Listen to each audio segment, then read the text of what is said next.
Hello and welcome to my first lore video for the world of Mascus. So this is a world I was, I'd kind of had little bits of it ready, but then when I really started putting it together, I decided that I wanted to be called the world of Mascus, and the reason why is because it is common to wear, it's more than common, it's like a social norm, social requirement almost, to wear a mask at all times. Not like a medical face mask, but like a masquerade sort of mask where everyone has like their own custom mask, and that's like what you wear for basically your entire life. You can like change it, and obviously you would need to as like your head gets bigger as you grow up and stuff, but everyone wears a mask. A long time ago, the world of Mascus was more normal. It was kind of like a mundane medieval world. It didn't have any magic or technology until it was invaded by the Outworlders. We'll get into another time. But later on, there were a group of mages known as face dealers who waged a war on the world's Mascus, and the masks were a method of preventing your face from getting stolen.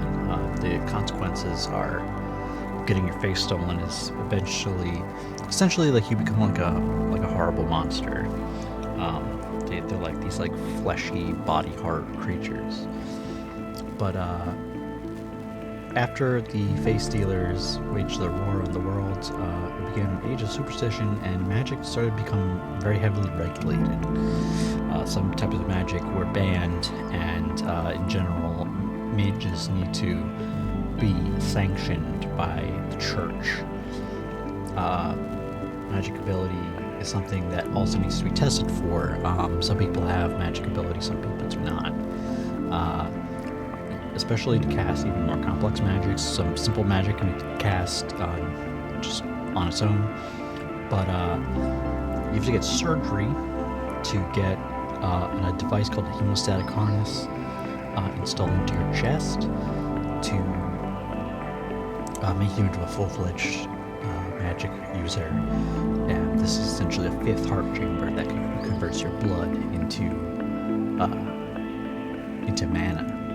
And it's a hemostatic harness is a coffin-shaped device, attaches over the heart, and has typically 4 ports that deliver mana. And there's the magic items themselves will have their own port to receive mana, depending on what kind of magic item it is. And you essentially connect a hose, which pumps mana from your blood into the item.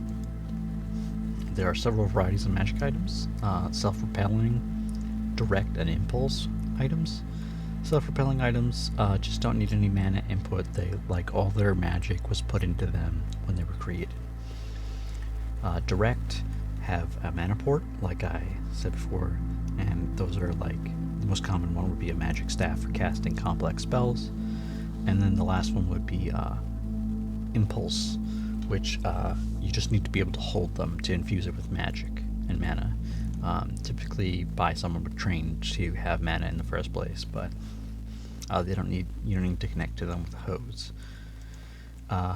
Important distinction is you might have noticed some sort of careful referral to things to magic users as either mages or magic users, because there is a difference in terminology between mages, witches, and magic users. The church sanctions people into becoming mages. Unsanctioned casters are witches, and these mages and even witches need the hemostatic harness to meditate each day and generate their mana for the day. It is actually possible to hurt yourself by generating too much mana because it'll use up too much of your blood. Finally, there's a group of rebel witches in the central continent of Vendal who centuries ago declared their independence and became witches instead of mages. They used to be mages.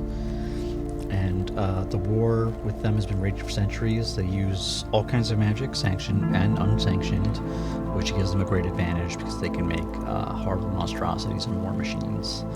And they're led by a mysterious figure called the Candleman.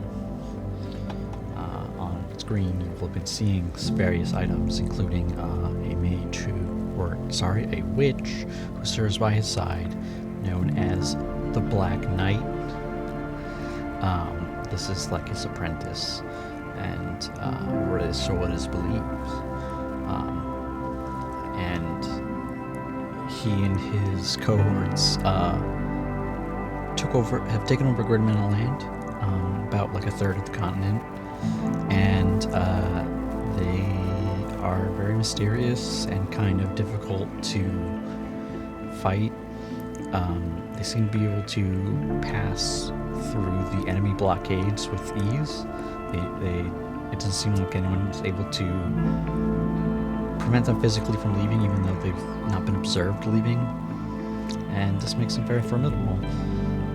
But I will go more into different elements of the world in the next video. Thank you for watching, and I hope you enjoyed the art and my narration. See you next time.